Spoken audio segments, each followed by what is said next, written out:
Hello বন্ধুরা, স্বাগত তোমাদের সবাইকে আমাদের ট্র্যাক অ্যানিমে চ্যানেলে। আজ থেকে আমরা শুরু করতে চলেছি একটা সম্পূর্ণ নতুন series, spy x family season 2। Season 1 নিশ্চয়ই তোমরা সবাই দেখেছো, আর আমি জানি তোমাদের খুব ভালো লেগেছে। আমারও পার্সোনালি স্পাই এক্স ফ্যামিলি একটা ফেভারিট অ্যানিমের মধ্যেই পড়ে। তো যাই হোক, স্পাই এক্স ফ্যামিলির সিজন 2 চলে এসেছে, আর আসা মাত্রই আমরাও তোমাদের জন্য নিয়ে এসেছি বাংলায় এক্সপ্লেনেশন। তাহলে চলো শুরু করা যাক। প্রথম পর্বের শুরুতেই আমরা দেখতে পাই একটা অন্ধকার ঘরে অনেকগুলো মৃতদেহ পড়ে রয়েছে, যেখানে ইয়র দাঁড়িয়ে কাউকে ফোনে বলছে আমার কাস্টমারদের দেখা হয়েই গেছে, আর আমি এখন ডিম আর দুধ কিনে বাড়ির দিকে যাব। কিন্তু আমরা দেখতে পাই যে ওই মৃত মানুষগুলোর মধ্যে থেকেই একজন হাতে বন্দুক নিয়ে বলতে থাকে, থ্রন প্রিন্সেস, এবার তোমাকে মরতেই হবে। ইয়র হয়তো ওকে পুরোপুরি মারতে পারেনি। তো যাই হোক, ওই লোকটি এখন বন্দুক নিয়ে ইয়রের দিকে চালায়। আর এরপরেই আমরা দেখতে পাই আনিয়ার বাড়ি, যেখানে আনিয়া আর লয়েড দুজনে সোফায় বসে টিভিতে নিউজ দেখছিল। আর তারা সেই নিউজটাই দেখে যেখানে একটু আগে ইয়র সবাইকে মেরে ফেলেছিল। এই সময় আনিয়া লয়েডকে বলে, বাবা, আমার নিউজ দেখতে একদম ভালো লাগে না, আমরা কার্টুন চালাই। কিন্তু লয়েড বলে, না, আমার নিউজ দেখাটা খুবই প্রয়োজন। কিন্তু এই সময় আনিয়া কাঁদতে শুরু করবেই, তখনই লয়েড বলে, ঠিক আছে, কান্নাকাটি করে লাভ নেই, যাও চ্যানেলটা পাল্টে দাও। যেটা শুনে আনিয়া খুবই খুশি হয়, আর সেই সঙ্গে সঙ্গে গিয়ে স্পাই ওয়ার্স নামে যে ওর কার্টুনটা আছে সেটা চালিয়ে দেয়। আর এরই মধ্যে বাড়িতে ইয়রও চলে আসে। তাহলে ইয়র কি ওই বন্দুকের গুলিটা খেয়ে মরেনি? আমরা এক্ষুনি জানতে পারবো। তো এখন লয়েড দেখতে পায় যে ইয়রের মুখ খুবই বিগড়ে রয়েছে, মানে কিছু তো একটা নিশ্চয়ই হয়েছে। এখন ইয়র তার হাতের ডিম আর দুধগুলো নামাতেই লয়েড জিজ্ঞাসা করে, কি হয়েছে তোমার? যার উত্তরে ইয়র বলে, না কিছুই হয়নি। আর তারপরে সে মনে মনে ভাবে, আমি ওকে বলতেই পারবো না যে আমি কয়েকজনকে খুন করতে গিয়ে পেছনে পিস্তলের গুলি খেয়েছি। কিন্তু আমরা জানি যে আনিয়ার একটা অদ্ভুত শক্তি আছে, সে সবার ব্রেন পড়ে ফেলতে পারে। তো এই সময় আনিয়া মনে মনে ভাবে, মা পিস্তলের গুলি খেয়েছে আর তারপরেও মায়ের কিচ্ছু হয়নি। তাই সে ইয়রকে জিজ্ঞাসা করে, মা, তুমি কি মরে যাবে? যার উত্তরে ইয়র বলে, না আমার কিচ্ছু হয়নি তেমন, আমার একটু শরীরটা খারাপ লাগছে, সেটা ঘুমালেই ঠিক হয়ে যাবে। এই বলে ইয়র তার নিজের ঘরে চলে যায়।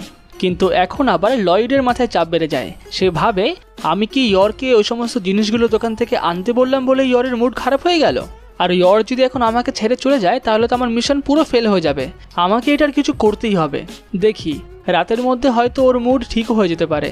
আর এখন রাত থেকে সকাল হয়ে যায় ঠিকই, কিন্তু ইয়রের মুখ আগের মতনই থাকে। যেটা দেখে লয়েড বলে, আজকে তো তোমার ছুটি আছে তাই না? তাহলে চলো আমরা একটা ডেটে যাই। যেটা শুনে প্রথমে ইয়র একটু ঘাবড়ে যায়।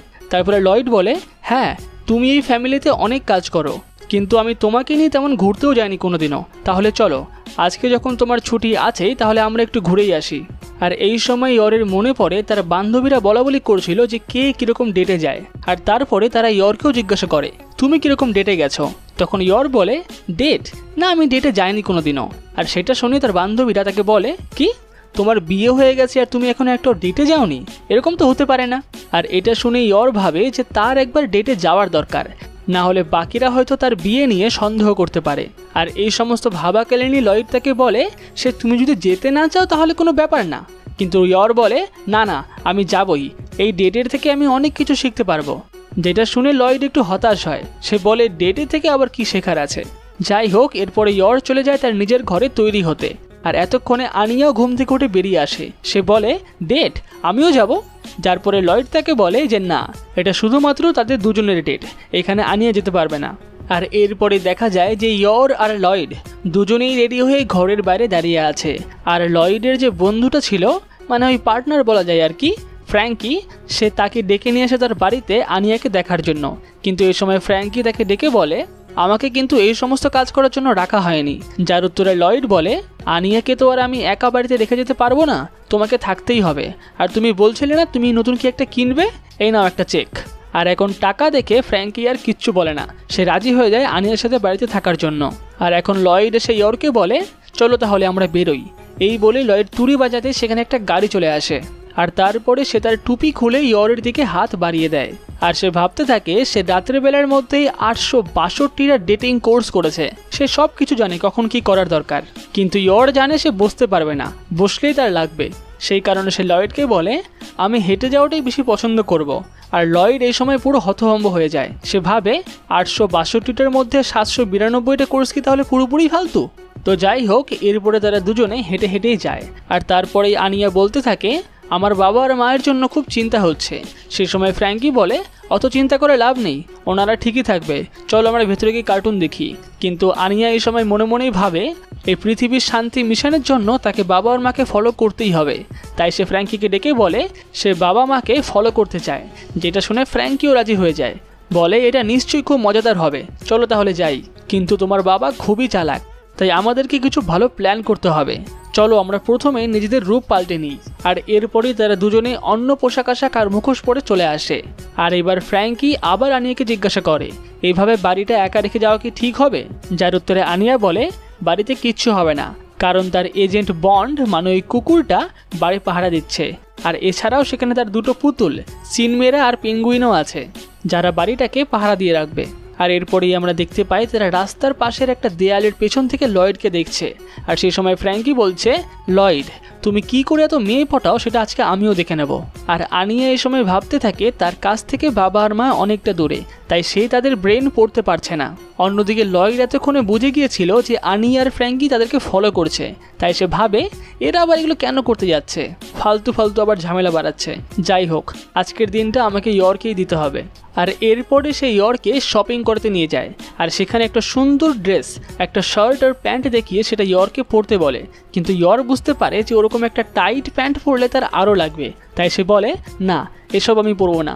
যেটা শুনে লয়েড একটু ঘাবড়ে যায়, সে ভাবে ইয়রের হয়েছেটা কি আসলে। আর এরপরে তারা সিনেমা দেখতে যায়, সেখানেও না বসে ইয়র দাঁড়িয়েই থাকে। আর ফ্র্যাঙ্কি আর আনিয়াও তাদেরকে ফলো করতে করতে সিনেমা হলে চলে যায়, যেখানে গিয়ে আনিয়া তো ঘুমিয়ে পড়ে আর ফ্র্যাঙ্কি সিনেমাতেই ফোকাস করে, সে সিনেমা দেখে কাঁদতে থাকে। আর এরপরে লয়েড ইয়র্কে নিয়ে যায় একটা পার্টিতে, সেখানে গিয়েও ইয়র বসে না, সে দাঁড়িয়েই থাকে। তারপরে আমরা দেখি লয়েড যখন ইয়র্কে নৌকাতে করে ঘোরাচ্ছিল তখনও ইয়র বসে না। লয়েড বলে এরকম নৌকাতে দাঁড়িয়ে থাকা ভালো নয়, তুমি জলে পড়ে যেতে পারো। যার উত্তরে ইয়র বলে না না আমি বসবো না, আমি ঠিক আছি। কিন্তু সে মনে মনে ভাবে বসলেই আমার পেছনে ব্যথা শুরু হয়ে যাবে। আর এরপর আবার একই কারণে ইয়র মাসাজ করতেও না করে দেয় এবং সে চিড়িয়াখানা ঘুরতে গিয়েও অতটা খুশি হয় না। তারপরে আমরা দেখি যে সন্ধ্যা নেমে এসেছে আর তারা দুজনে হেঁটে হেঁটে রেস্টুরেন্টের দিকে যাচ্ছে। আর ইয়র মনে মনে বলছিল আমি কি করব এখন, আমার ব্যথার জন্য তো পুরো ডেটটাই ফালতু গেল। আর এদিকে লয়েড ভাবতে থাকে এখনও ইয়রের মেজাজ ঠিক হয়নি, কিভাবে যে আমি ওর মেজাজটা ঠিক করব কিছুই বুঝতে পারছি না। এরপরে তারা দুজনেই ওই রেস্টুরেন্টে চলে আসে আর টেবিলে বসে পড়ে। আর তাদের পেছন পেছন ফ্র্যাঙ্কি আর আনিয়াও চলে যায় সেই রেস্টুরেন্টে, কিন্তু তাদেরকে সেই রেস্টুরেন্টে ঢুকতে দেওয়া হয় না। তাদেরকে বলা হয় এই রেস্টুরেন্টে খেতে গেলে তাদেরকে ভালো পোশাক পরে আসতে হবে, আর 18 বছর বয়সী নিচের কাউকে এই রেস্টুরেন্টে এমনিও অ্যালাউ নেই।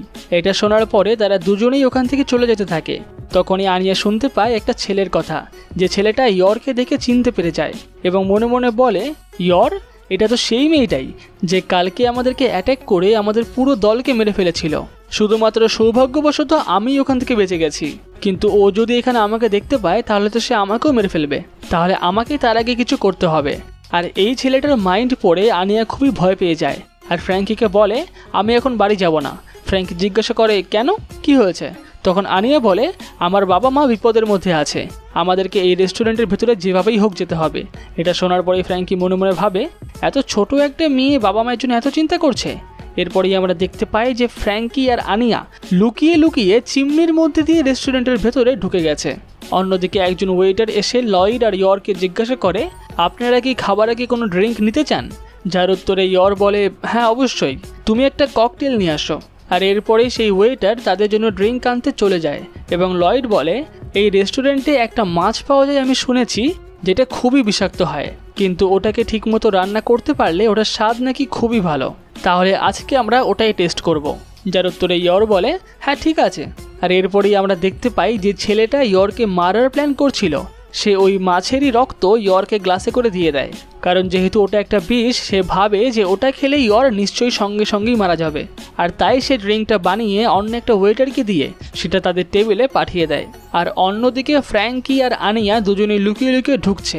তখন আবার আনিয়া ওই ছেলেটার মাইন্ড পড়ে বুঝতে পেরে যায় যে ওই ছেলেটা ইয়রকে বিষ খাইয়ে মারার প্ল্যান করছে। এটা বোঝা মাত্রই সে ফ্র্যাঙ্কিকে বলে তাড়াতাড়ি চলো, আমাদেরকে তাড়াতাড়ি করতে হবে। যার উত্তরে ফ্র্যাঙ্কি বলে তুমি এত ব্যস্ত হয়েও না, আমরা এখান দিয়ে লুকিয়ে লুকিয়ে ঢুকছি, আমরা বেশি তাড়াহুড়ো করলে ওরা আমাদেরকে ধরে ফেলবে। আর এইদিকে আমরা দেখতে পাই যে ইয়রের কাছে ওই ড্রিঙ্কটা চলে এসেছে আর ইয়র ড্রিঙ্কটা সঙ্গে সঙ্গেই খেয়ে নেয়, কিন্তু আনিয়া এটা বুঝতে পেরে খুবই ভয় পেয়ে যায়। সে ভাবতে থাকে মা তাহলে ড্রিঙ্কটা খেয়েই নিল, তাহলে এবার কি মা মারা যাবে?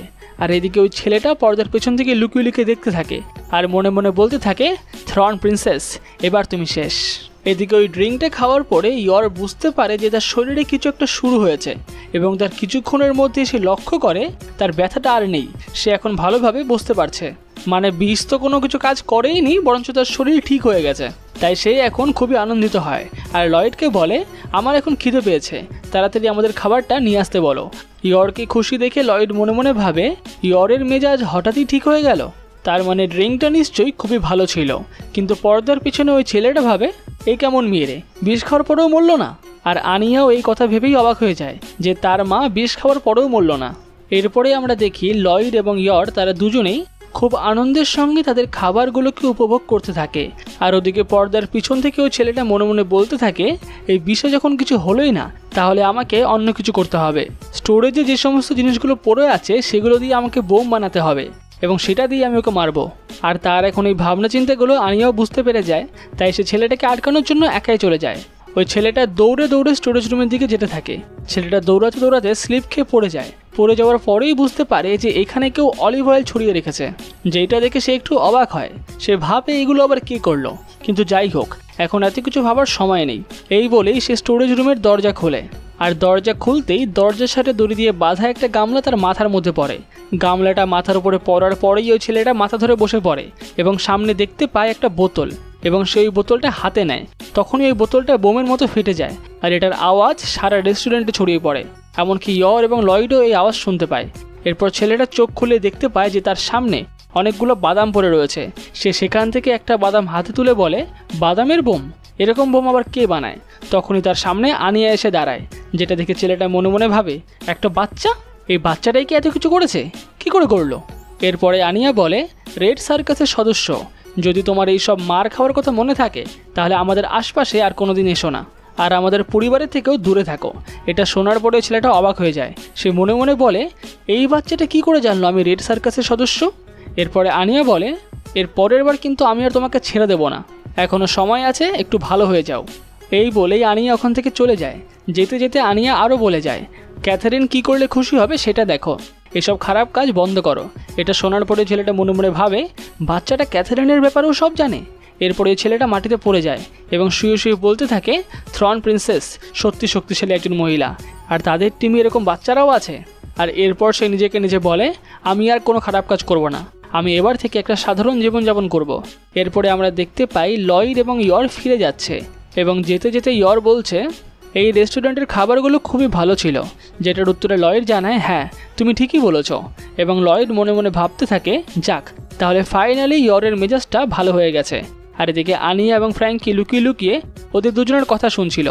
এরপরে আনিয়া বলে যাক সব কিছু তাহলে ভালোই হয়েছে আর এই সব কিছু হয়েছে আমার জন্যই, থ্যাঙ্কস টু আনিয়া। এরপর ফ্র্যাঙ্কি বলে তুমি তখন হঠাৎ আমার পেছন থেকে কোথায় উধাও হয়ে গেছিলে, যেটার কোনো জবাব আনিয়া দেয় না। এরপরে আমরা দেখতে পাই লয়েড এবং ইয়র একটা ব্রিজের উপর দাঁড়িয়ে দাঁড়িয়ে শহরের দৃশ্য উপভোগ করছে। ইয়র এই সময় লয়েডকে বলে তোমাকে আজকের দিনটার জন্য ধন্যবাদ, আমি এরকম আনন্দ এর আগে কোনো দিন পাইনি। খুব ছোটোবেলা থেকে আমি কাজ করছি এবং আমার ভাইয়ের দেখাশোনা করছি, সেই কারণে কোনোদিন ঠিকমতো নিজের জন্য সময় হয়ে ওঠেনি। আজকের দিনটা আমার খুব ভালো লাগলো, তুমি আমাকে এরকম ডেটে আরও ডাকতে পারো যদি তোমার সময় হয় তো। যার উত্তরে লয়েড বলে হ্যাঁ অবশ্যই।